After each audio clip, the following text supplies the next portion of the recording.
கள்ள தீர்க்கதரிசிகள் வருவார்கள், மக்களை ஏமாற்றுவதற்கு வருவார்கள், வழி விலக பண்ணுவார்கள். பைபிளில் இருந்தால் பேசுவாங்க, வேதத்தில் இருந்தால் பேசுவார்கள், வேத வசனத்தை தான் பேசுவார்கள். ஆனால் உண்மையான சத்தியத்தை பேச மாட்டார்கள். எது நம்மை பரலோகத்துக்கு அழைத்து கொண்டு போகும் என்பதை சொல்லித்தர மாட்டார்கள். மத்தேயு நற்செய்தி நூல் 7ஆம் அதிகாரம் 21ஆம் வசனம், பரலோகத்தில் இருக்கிற என் பிதாவின் சித்தத்தின்படி செய்கிறவனே பரலோக ராஜ்யத்தில் பிரவேசிப்பானே அல்லாமல் என்னை நோக்கி கர்த்தாவே கர்த்தாவே என்று சொல்லுகிறவன் அதில் பிரவேசிப்பதில்லை. ஆண்டவராய் இயேசு கிறிஸ்து மத்தேயு நற்செய்தி நூல் 5, 6, 7 ஆகிய அதிகாரங்களில் மலைப்பிரசங்கம் என்று சொல்லப்படுகின்ற முக்கியமான செய்திகளை சொல்லிவிட்டு கடைசியாக இந்த வார்த்தைகளை சொல்லுகிறார். 7ஆம் அதிகாரம் 21ஆம் வசனத்தில், யார் பரலோக ராஜ்யத்தில் பிரவேசிப்பார்கள்? பரலோகத்துக்கு போக வேண்டும் என்பதுதான் எல்லாருடைய ஆசை. நரகத்தில் போய் கஷ்டப்படக்கூடாது. நம்முடைய வாழ்க்கையின் இறுதியிலே நாம் பரலோக ராஜ்யத்துக்கு போக வேண்டும். யார் பரலோகத்துக்கு போவார்? அந்த கேள்விக்கு பல இடங்களில் ஆண்டவர் பல பதில்களை தந்திருக்கிறார். அதில் ஒரு பதில் என்ன? பரலோகத்தில் இருக்கிற என் பிதாவின் சித்தத்தின்படி, அதாவது அவருடைய திருவுளத்தின்படி, அவர் எதை விரும்புகிறாரோ அதை செய்கிறவனே பரலோக ராஜ்யத்தில் போவானே அல்லாமல் என்னை நோக்கி கர்த்தாவே கர்த்தாவே என்று கூப்பிடுகிறவன் பரலோக ராஜ்யத்தில் பிரவேசிப்பது இல்லை. ஆகவே நாம் ஆண்டவருடைய ராஜ்யத்துக்கு போக வேண்டுமானால் நாம் என்ன செய்ய வேண்டும்? ஆண்டவருடைய பிதாவின் சித்தத்தை, அவருடைய விருப்பத்தை நாம் செய்ய வேண்டும். இயேசு கிறிஸ்து இந்த உலகத்தில் எதற்காக வந்தார்? இயேசு கிறிஸ்து ஏன் இந்த உலகத்தில் வந்தார் என்று சொல்லி அவரே சொல்லி இருக்கிறார். யோவான் நற்செய்தி நூல் 6ஆம் அதிகாரத்தின் 38ஆம் வசனத்தில் இந்த வசனத்தை குறித்து ஒரு தேவனுடைய மனுஷன் என்ன சொல்கிறார் என்றால், பிரதர் சாக்போனன் என்கின்ற ஒரு தேவனுடைய மனுஷன் சொல்லுகிறார், இயேசு கிறிஸ்து தம்முடைய வாழ்க்கையை குறித்து தாமே எழுதிய ஒரு வரி சுயசரிதை. அது ஒரு அழகான ஒரு வார்த்தை. இயேசு கிறிஸ்து தன்னுடைய வாழ்க்கையை குறித்த ஒரு சுயசரிதத்தை ஒரே வரியில் எழுதுவதானால் இப்படித்தான் எழுதியிருப்பார். என்ன சொன்னார் ஆண்டவர்? வாசியுங்கள், நான் வாசிக்கிறேன். யோவான் 6:38, என் சித்தத்தின்படி அல்ல, என்னை அனுப்பினவருடைய சித்தத்தின்படி செய்யவே நான் வானத்திலிருந்து இறங்கி வந்தேன். எதற்காக இயேசு கிறிஸ்து வானத்திலிருந்து இறங்கி பரமபிதாவின் மடியிலே செல்ல பிள்ளையாக இருந்த அந்த தெய்வம் எதற்காக அவ்வளோ பெரிய இடத்துல இருந்து இறங்கி இந்த மண்ணுக்கு வந்து இவ்வளவு சிரமப்பாடுகளை பட்டு எதற்காக அவர் வந்தார்? ஒரே ஒரு காரணம்தான். அந்த காரணம் என்ன? அவருடைய விருப்பத்தின்படி செய்வதற்காக அவர் வரவில்லை, அவரை அனுப்பின பிதாவின் சித்தம் செய்யவே வந்தார். பல இடங்களிலே ஆண்டவர் இந்த வார்த்தைகளை சொல்வதை நீங்கள் பார்க்கலாம். நான் என்னுடைய விருப்பத்தின்படி செய்ய வரவில்லை, பிதாவின் சித்தத்தின்படி செய்யவே நான் வந்தேன். பிதாவின் சித்தம் என்ன? உடனே ஒரு கேள்வி வரும்ல. பிதாவின் சித்தத்தின்படி செய்வதுதான் நம்மை குறித்த பிதாவின் விருப்பம். பிதாவின் சித்தப்படி செய்யத்தான் இயேசு கிறிஸ்துவும் இந்த உலகத்திலே வந்தார். அப்படியானால் பிதாவின் சித்தம் என்ன? அதே யோவான் 6ஆம் அதிகாரம் 39, 40 ஆகிய வசனங்களை பாருங்கள். அந்த வசனங்கள் இப்படி சொல்கின்றன, பிதா எனக்கு தந்தவைகளில் ஒன்றையும் நான் இழந்து போகாமல் கடைசி நாளில் அவைகளை எழுப்புவதே என்னை அனுப்பின பிதாவின் சித்தமாயிருக்கிறது. பிதா ஆண்டவராகிய இயேசு கிறிஸ்துவுக்கு சில ஆத்துமாக்களை கொடுத்திருக்கிறார். அந்த ஆத்துமாக்களை கடைசி நாளில், உலகத்தின் கடைசி நாளில் அவர் எழுப்புவார். அதுதான் பிதாவின் சித்தம். அடுத்த வசனத்தை பாருங்கள். குமாரனை கண்டு அவரிடத்தில் விசுவாசமாய் இருக்கிறவன் எவனோ அவன் நித்திய ஜீவனை அடைவதும் நான் அவனை கடைசி நாளில் எழுப்புவதும் என்னை அனுப்பினவருடைய சித்தமாக இருக்கிறது. இயேசு கிறிஸ்துவை அனுப்பின பிதாவாகிய தேவனுடைய சித்தம் என்ன? குமாரனாகிய இயேசு கிறிஸ்துவை அறிந்து அவருக்கு பிரியமாக வாழ்ந்து அவருடைய வழிகளிலே வளர்ந்து அவரை இருதயத்தில் ஏற்றுக்கொண்டு விசுவாசித்து வாழ்கிறவர்களை கடைசி நாளில் அவர் என்ன செய்வார்? உயிரோடு எழுப்புவார். வேதம் சொல்லுகிறது, மரித்தவர்கள் அனைவரும் தேவகுமாரனுடைய சத்தத்தை கேட்கும் காலம் வரும். ஆண்டவரை விசுவாசித்து வாழ்ந்தவர்கள் ஜீவனை பெறும்படி எழுந்திருப்பார்கள். அந்த வரிசையிலே நாமும் இருக்க வேண்டுமானால் நாம் நித்திய ஜீவனை அடைய வேண்டும் என்பதுதான் பிதாவினுடைய சித்தம். அதற்கு நேராக நம்முடைய வாழ்க்கையின் ஓட்டத்தை நாம் அமைத்து கொள்ள வேண்டும் என்பவர்களே. ஆகவே தான் இந்த வசனத்தை நீங்கள் இப்படி விளக்கலாம். பரலோகத்தில் இருக்கிற என் பிதாவின் சித்தப்படி செய்கிறவனை அல்லாமல் என்னை நோக்கி கர்த்தாவே கர்த்தாவே என்று கூப்பிடுகிறவன் பரலோக ராஜ்யத்தில் பிரவேசிப்பதில்லை. பரலோக ராஜ்யத்தில் இருக்கிற பிதாவின் சித்தம் என்ன? அவருடைய விருப்பம் என்ன? அவருடைய திருவுளம் என்ன? கடைசி நாளில் நம்மை உயிரோடு எழுப்புவது. இந்த 7ஆம் அதிகாரம் 21ஆம் வசனத்திலே ஆண்டவர் இந்த வார்த்தையை சொல்லியிருக்கிறார். அதற்கு முந்தைய வசனங்கள் என்ன சொல்லுகிறது என்று பாருங்கள். மத்தேயு நற்செய்தி நூல் 7ஆம் அதிகாரத்தின் 19, 20 ஆகிய வசனங்கள் 2 விதமான மரங்களை குறித்து ஆண்டவர் சொல்லுகிறார். ஒன்று நல்ல கனி கொடுக்கிற மரம், இன்னொன்று நல்ல கனி கொடாத மரம். நல்ல கனி கொடாத மரத்தின் கதி என்ன? 19ஆம் வசனம், நல்ல கனி கொடாத மரமெல்லாம் வெட்டுண்டு அக்கினியிலே போடப்படும். நல்ல கனி கொடுக்கிற மரங்கள் எல்லாம் நித்திய ஜீவனை பெற்றுக்கொள்ளும். உயிரோடு எழும்புகின்ற அந்த பெரிய பாக்கியத்தை அடைந்து கொள்ளும். ஆதலால் அவர்களுடைய கனிகளால் அவர்களை அறிவீர்கள். நாம் நித்திய ஜீவனை பெற்றுக்கொள்கிற மக்களா இல்லையா என்பதை எப்படி நாம் அறிந்து கொள்வது? நம்முடைய கனிகளினால் நாம் அறிந்து கொள்ள முடியும். நம்முடைய கனிகளினால், செயல்களினால், நம்முடைய வார்த்தைகளினால், நம்முடைய இருதயத்தின் சிந்தனைகளினால் நாம் எப்படி வாழுகிறோம் என்பதை வைத்து, இந்த உலகத்திலே நாம் வாழுகிற வாழ்க்கையை வைத்து நித்திய ஜீவனை நாம் அடைவோமா இல்லையா என்பதை அறிந்து கொள்ள முடியும். நல்ல கனி கொடாத மரமெல்லாம் வெட்டுண்டு அக்கினியிலே போடப்படும். நல்ல கனி கொடுக்கிற மரங்களெல்லாம் நித்திய ஜீவனை பெற்றுக்கொள்ளும். இப்போ அடுத்த கேள்வி வரும், நல்ல கனி கொடுக்கறதுக்கு நான் என்ன பண்ணணும்? எனக்கும் ஆசைதான், நல்ல கனி கொடுக்கிறவனாக வளர எனக்கும் ஆசைதான். ஆகவே நல்ல கனி கொடுக்கிறவனாக இருப்பதற்கு நான் என்ன செய்ய வேண்டும் என்று கேட்டால், யோவான் நற்செய்தி நூல் 15ஆம் அதிகாரத்தின் 5ஆம் வசனத்தை வாசிக்கிறேன் பாருங்கள். யோவான் 15:5, ஒருவன் என்னிலும் நான் அவனிலும் நிலைத்திருந்தால் அவன் மிகுந்த கனிகளை கொடுப்பான். என்னை அல்லாமல் உங்களால் ஒன்றும் செய்யக்கூடாது. நல்ல கனிகளை கொடுப்பது என்பது நம்முடைய கரத்திலே இல்லை. நான் விரும்பி, நான் தீர்மானித்து, நான் யோசித்து, நான் நல்ல கனிகளை கொடுப்பேன் என்றால் அது ஒரு நாள் நடக்காது. நல்ல கனிகளை கொடுக்க வேண்டுமானால் இயேசு கிறிஸ்துவில் நாமும் இயேசு கிறிஸ்து நம்மிலும் நிலைத்திருக்க வேண்டும். அதனால தான் ஆண்டவர் சொன்னார், ஒருவன் எனக்குள் இருந்தால் ஒருவன் கிறிஸ்துவுக்குள் இருந்தால் அவன் புதிய சிருஷ்டியாக இருக்கிறான் என்று அப்போஸ்தலனாகிய பவுல் சொன்னார். கனி கொடுப்பதற்கு கர்த்தரிடத்திலே நிலைத்திருப்பது அப்படின்னா என்ன? யோவான் நற்செய்தி நூல் 15ஆம் அதிகாரத்தில் ஆண்டவராகிய இயேசு கிறிஸ்து சொன்ன விளக்கம் என்னவென்றால், நானே மெய்யான திராட்சை செடி, நீங்கள் கொடிகள். இந்த கொடியானது இந்த செடியிலே நிலைத்திருந்தால் அந்த கொடி நல்ல கனிகளை தரும்.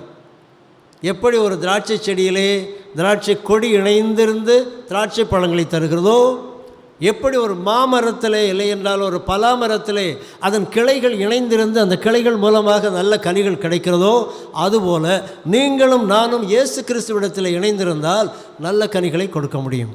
ஆகவே நல்ல கனி கொடுக்க முடியாத ஒரு சூழ்நிலை வரும்போது, அது நமக்கு கஷ்டமாக மாறும்போது நாம் செய்ய வேண்டியது என்ன? ஆண்டவராக இயேசு கிறிஸ்துவில் கேட்கணும், ஆண்டவரே உம்மிடத்தில் இணைந்திருக்கிற பாக்கியத்தை எனக்கு தாருங்க.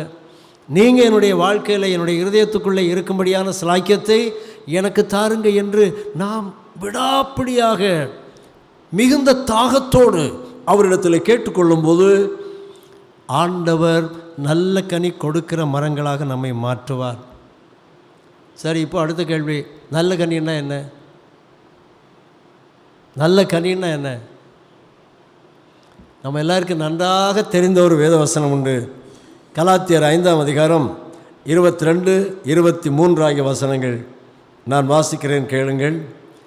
ஆவியின் கனியோ அன்பு, சந்தோஷம், சமாதானம், நீடிய பொறுமை, தயவு, நற்குணம், விசுவாசம், சாந்தம், இச்சையடக்கம். இந்த கனிகள் நம்மிடத்தில் இருக்கிறதா என்று நாம் கொஞ்சம் ஆராய்ந்து பார்க்கணும். ஆவியின் கனியில் முதலாவது வர்றது என்ன? அன்பு. அன்பு என்பது பிரதானமான கட்டளை. இயேசு கிறிஸ்துவிடத்திலே ஒரு முறை ஒரு மனிதர் ஒரு கேள்வி கேட்டார். கற்பனைகளில் எல்லாம், இந்த வேதத்தில் இருக்கிற எல்லா கட்டளைகளிலும் மிக முக்கியமான கட்டளை எது? அப்பொழுது ஆண்டவர் சொன்ன பதில் என்ன? இஸ்ரவேலை கேள், உன் தேவனாகிய கர்த்தர் ஒருவரே கர்த்தர். நீ உன் தேவனாகிய கர்த்தரிடத்தில் உன் முழு இருதயத்தோடும், முழு ஆத்மாவோடும், முழு பலத்தோடும், முழு சக்தியோடும் அன்பு செலுத்து. நீ உன்னிடத்தில் அன்பாக இருக்கிறது போல அடுத்தவங்கிட்ட அன்பாயிரு. அப்போ கனி என்னிடத்தில் இருக்கிறதான்னு கண்டுபிடிக்கிறதுக்கு முதல் அடையாளம் என்ன? அன்பு. அன்பு இல்லை என்றால் நான் இந்த கனி உள்ள வாழ்க்கைக்குள்ளே இல்லைன்னு அர்த்தம். அன்புக்கு எதிர்பதம் என்ன? கோபம், பொறாமை, எரிச்சல், விரோதம், கசப்பு. அன்பானவர்களே, அன்பு மிக மிக முக்கியமான ஒரு குணம். கனியிலே முதலாவது வருவது. இரண்டாவது இருக்கிறது என்ன? சந்தோஷம். அன்பு இருந்தால் அங்கே என்ன வரும்? சந்தோஷம் வரும், மகிழ்ச்சி வரும். கடந்த வாரத்தில் மகிழ்ச்சியை குறித்து நாம் ஞாயிற்றுக்கிழமையில் தியானித்தோம். மகிழ்ச்சி என்பது ஒரு மனுஷனுக்கு பெரிய ஊட்டச்சத்து மாதிரி. அது மனசுக்குள்ளே இருந்துட்டானாக்கா பரலோகத்தின் ருசியை இந்த உலகத்திலே நாம் அனுபவிக்க முடியும். ஆகவே அன்பு, சந்தோஷம், சமாதானம், எல்லாரோடும் சமாதானம். சமாதானத்துக்கு 3 நிலைகள் உண்டு. ஒன்று, நானும் எனக்கும் ஒரு சமாதானம். அப்படின்னா நான் விரும்புகிறதை நான் செய்யும்போது எனக்குள்ளே சமாதானம் வரும். நான் விரும்பாதை செய்யும்போது எனக்குள்ளே சமாதானம் இருக்காது. நான் விரும்பாத நான் செய்வேனா? சில நேரங்களில் நமக்கே கோபம் வரும். இல்லை, அட இப்படி பண்ணிட்டோமே, இப்படி ஒரு தப்பு பண்ணிட்டோமே. அப்படியே வருது நமக்கு? நாம் விரும்பாத நம்ம செய்துட்டோம்.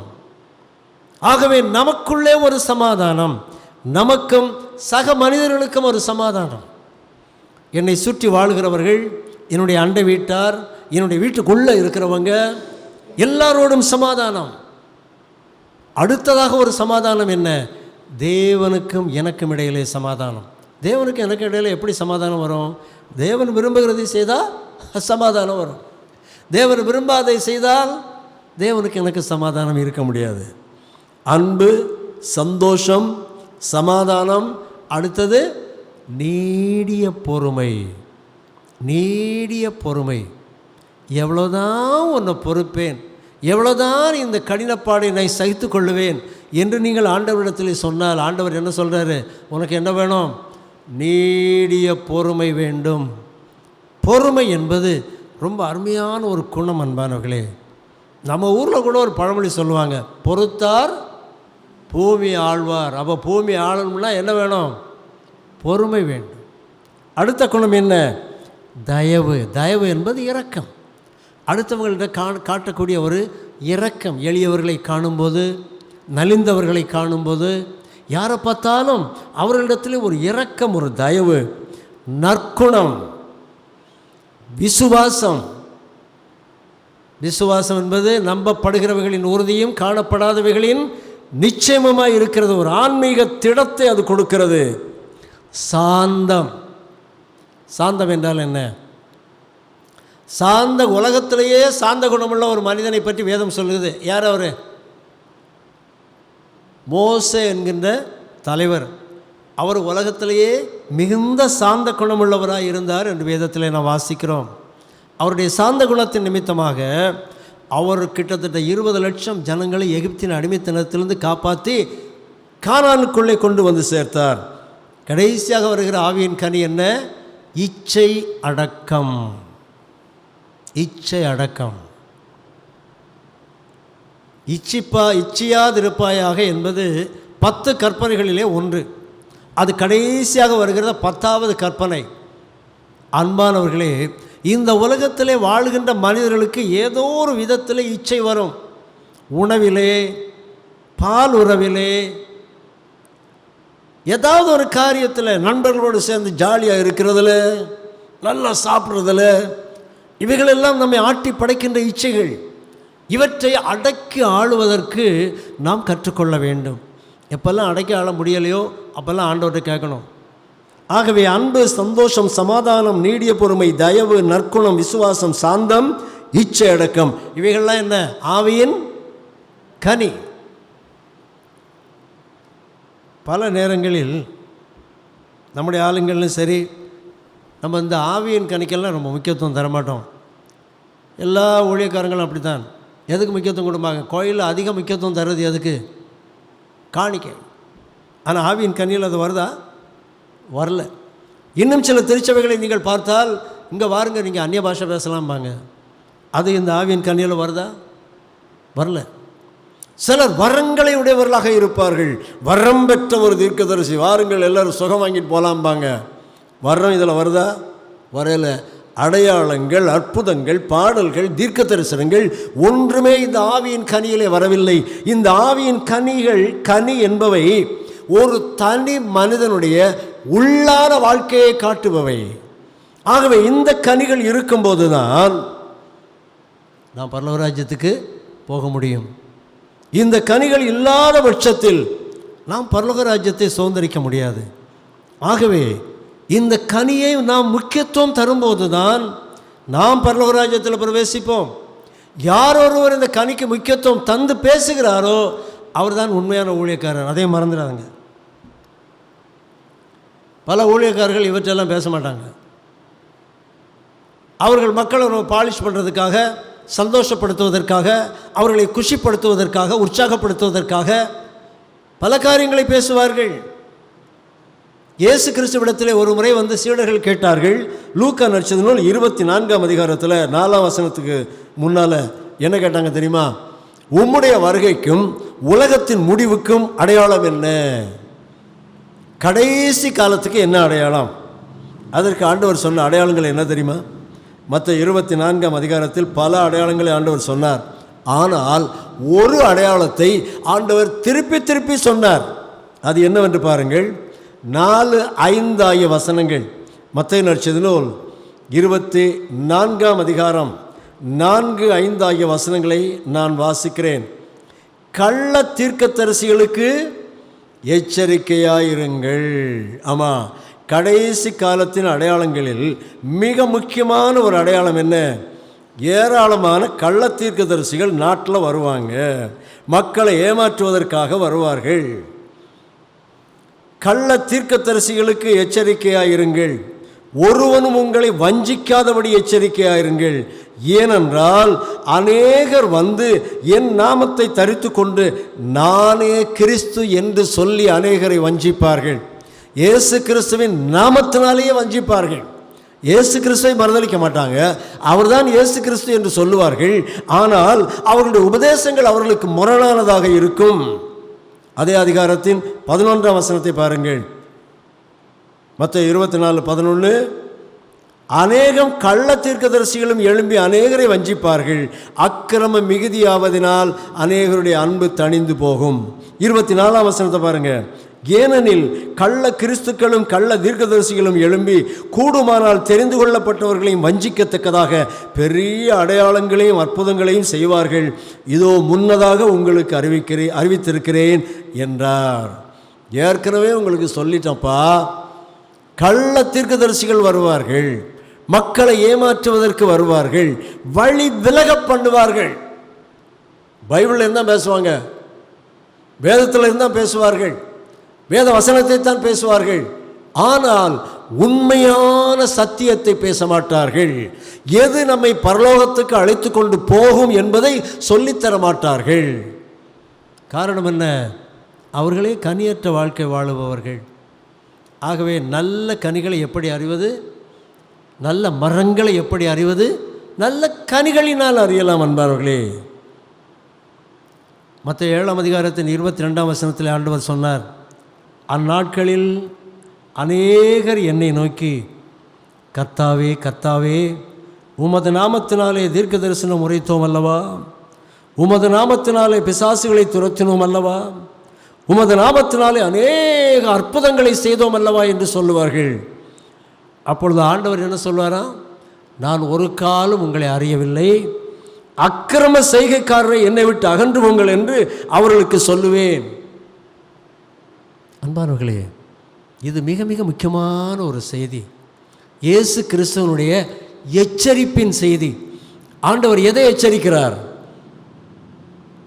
கள்ள தீர்க்கதரிசிகளுக்கு எச்சரிக்கையாயிருங்கள், அவர்கள் கனியற்ற மனிதர்களாக இருப்பார்கள், ஆனால் அற்புதம் செய்வார்கள், பாடல்களை பாடுவார்கள், நடனங்களை ஆடுவார்கள், நல்ல லைட்டெல்லாம் போட்டு அருமையான பாட்டெல்லாம் பாடுவாங்க, ஒளி அமைத்து பெரிய ஆராதனைகளை எல்லாம் நடத்துவார்கள்.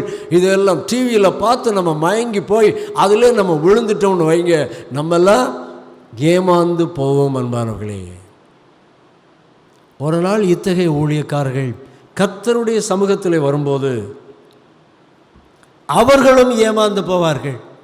ஏன்னா அவங்க எல்லாம் சொல்லுவாங்க, நாங்கள் ரொம்ப பிரபலமாக இருந்தவர்கள் ஆண்டவரே, நாங்கள் உலகத்தில் பிரபலமான ஊழியக்காரர்கள். ஆண்டவர் என்ன சொல்லுவார்?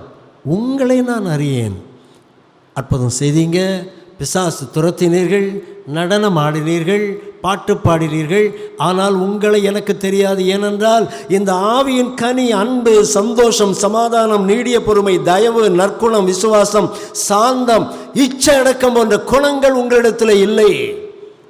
ஆகவே உங்களை எனக்கு தெரியாது என்று சொல்லுவார். அன்பானவர்களே, பிதாவின் சித்தம் செய்தவர்கள் மாத்திரம்தான் பரலோக ராஜ்யத்திலே பிரவேசிப்பார்கள். இன்றைக்கு நாமே கொஞ்சம் ஆராய்ந்து பார்ப்போம். ஊழியக்காரனாகி என்னையும் சேர்த்து தான் நான் சொல்கிறேன், உங்களை மட்டும் இல்லை. நாமே ஆராய்ந்து பார்ப்போம். நான் கனி தருகின்ற ஒரு மகனாக மகளாக இருக்கின்றேனா? இல்லாமற் போனால் கடைசியிலே கர்த்தருடைய வருகையின் போது நாம் ஏமாந்து போக நேரிடும். அன்பானவர்களே, அவ்வாறு நாம் ஏமாந்து போகாமல் இருக்க வேண்டுமானால் ஆண்டவர் சொல்லுகிறார், என்னை நோக்கி கர்த்தாவே கர்த்தாவே என்று சொல்லுகிறதுனால பிரயோஜனம் இல்லை. பரலோகத்தில் இருக்கிற என் பிதாவின் சித்தப்படி செய், அப்பொழுது நீ பரலோக ராஜ்யத்திலே போவாய். ஆண்டவர் தாமே இந்த வார்த்தைகள் வழியாக நம்மை ஆசீர்வதிப்பாராக. ஆமேன்.